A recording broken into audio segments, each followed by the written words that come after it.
ఎంతలా గడ్డు కాలం వచ్చిందంటే ఎవ్వర్ని దేన్ని నమ్మే పరిస్థితులు లేవు. కళ్ళు చూసినవన్నీ చెవులు విన్నవన్నీ నిజాలు కాకపోవచ్చు. ఎవరు ఎవర్ని ఎలా మోసం చేస్తారనేది కూడా పసిగట్టలేం. అయితే మన చుట్టూ జరుగుతున్న సంఘటనలను చూసి సాధ్యమైనంత వరకు జాగ్రత్తగా ఉండాల్సిందే. లేదంటే మోసగాల చేతుల్లో చిక్కుకొని విలవిలా కొట్టుకోవాల్సిందే. అచ్చం ఇలానే ఓ ప్రియుడు స్వయంగా తన ప్రియురాలి చేతుల్లో బలైపోయాడు. పీకల్లోతు ప్రేమలో పడిపోయిన అతడు తన ప్రియురాలి కిలాడి లేడి చెప్పిన మాటలను నమ్మి తనకు తాను నరకానికి రూట్ వేసుకున్నాడు. ఆ చలాకీ లవర్ మాత్రం ఏకంగా ప్రియుడినే ఓ సైబర్ గ్యాంగ్ చేతుల్లో పెట్టి వచ్చిన లక్షలతో జెల్సా లైఫ్ బతికింది. చైనాలో చోటు చేసుకున్న ఈ సంఘటన ఇప్పుడు ప్రపంచవ్యాప్తంగా ఉన్న లవర్స్ గుండెల్లో రైళ్లను పరుగులు తీయిస్తుంది.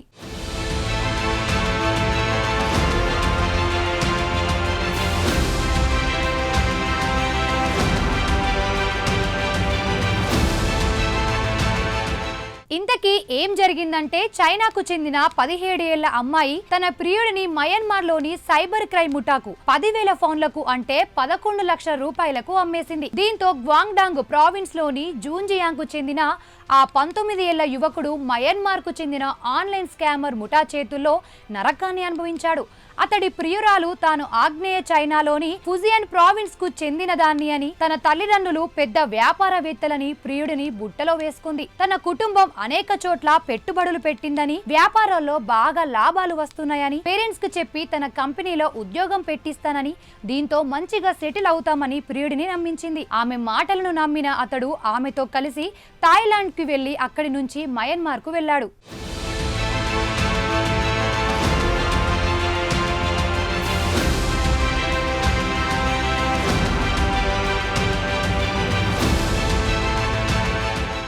తరువాత ఆ జాదూ లేడీ అతడిని మయన్మార్ కు చెందిన ఆన్లైన్ స్కామర్ ముఠా చేతుల్లో పెట్టి 10,000 ఫౌండ్లు అంటే మన కరెన్సీలో 11 లక్షలు తీసుకొని అక్కడి నుంచి జంపైంది. ఇక ఆ ముఠా ఆ యువకుడిని చిత్రహింసలకు గురి చేసింది.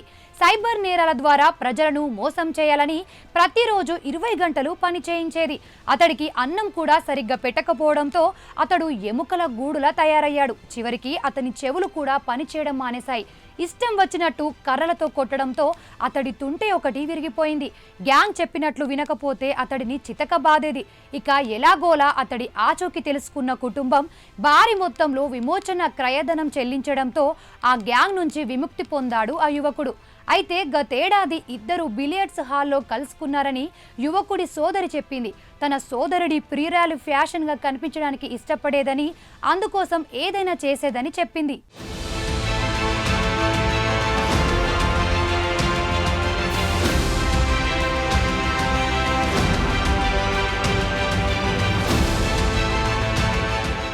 ఇక ప్రియుడిని మోసం చేసిన డబ్బులతో ప్రియురాలు హాయిగా థాయిలాండ్లో 10 రోజుల పాటు ఎంజాయ్ చేసింది. తర్వాత చైనాకు వచ్చి పోలీసుల చేతులకు చిక్కింది. ఈ వార్త సోషల్ మీడియాలో వైరల్ కాగా పెళ్ళాలే కాదు లవర్ల విషయంలోనూ చాలా జాగ్రత్తగా ఉండాలని నెటిజన్లు కామెంట్స్ చేస్తున్నారు.